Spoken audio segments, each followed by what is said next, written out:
जिसको कि पदार्थ बोला जाता है। अब देखिए, इस मैटर को डिस्कस करने से पहले मैं बात करूंगा मटेरियल की।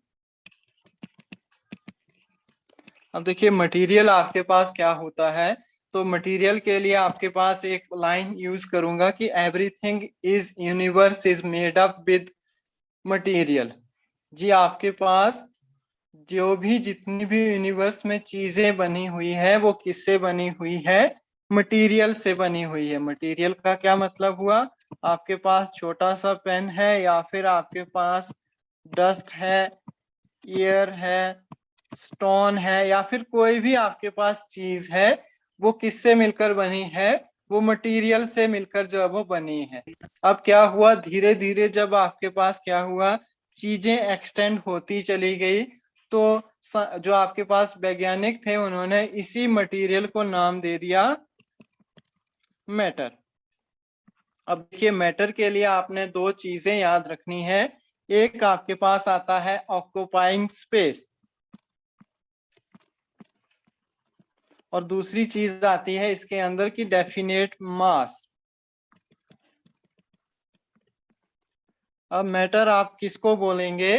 कि ऐसी चीजें जो आपके पास क्या हो, एक डेफिनेट स्पेस ऑक्यूपाइज करें, और सेकेंडली आपके पास उसका कुछ ना कुछ डेफिनेट मास हो। एग्जाम्पल के लिए आप किसी भी चीज को उठा के देख सकते हैं। एग्जाम्पल के लिए आपके पास कोई प्लांट है, कोई स्टोन है, या फिर कुछ भी है आपके पास। इवन हम जब बात करते हैं एक स्मॉल ड्रॉप ऑफ ऑयल, एक ऑयल ड्रॉप ले लीजिए या फिर एक वाटर ड्रॉप ले लीजिए, उसको भी हम किस में काउंट करेंगे? मैटर के अंदर काउंट करेंगे। तो देखिए, आपके पास कितनी छोटी सी ड्रॉप होती है आपकी वाटर की या फिर ऑयल की, लेकिन वो भी क्या करती है, एक आपके पास डेफिनेट स्पेस ऑक्यूपाई करती है, और सेकेंडली आपके पास क्या होगा, उसका कुछ ना कुछ एक डेफिनेट मास होगा। तो मैटर के लिए हमने क्या चीजें सीखी? कि आपके पास ऐसी चीजें जिनका आपके पास कुछ ना कुछ जो है वो मास होगा, और सेकेंडली आपके पास वो स्थान जो है वो घेरते होंगे।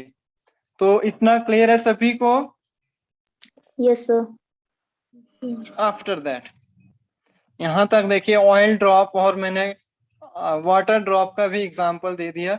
फिर क्या हुआ, चीजें और एक्सटेंड होती गई, और इसी मैटर को जो आपके पास इंडियन फिलोसफर, अब फिलोसफर सभी को पता है, दर्शन शास्त्र जो होते हैं, दर्शन शास्त्री जो होते हैं, उन्होंने इस मैटर को जो है वो क्लासिफाइड किया। और उन्होंने क्या बोला था? तो बताइए, क्या बोला था उन्होंने? पंचतत्व। Very good. तो जो आपके पास फिलोसफर आए, उन्होंने क्या बोला कि कोई भी आपका मैटर है which is made up by पंच तत्व।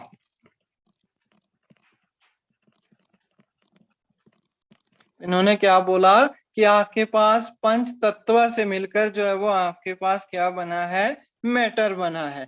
फिर चाहे आप लिविंग ले लीजिए या फिर नॉन लिविंग ले लीजिए, आपका सजीव हो या फिर निर्जीव हो, डजेंट मैटर, आपका जो पदार्थ है वो इन्हीं पांच तत्वों से मिलकर बना है।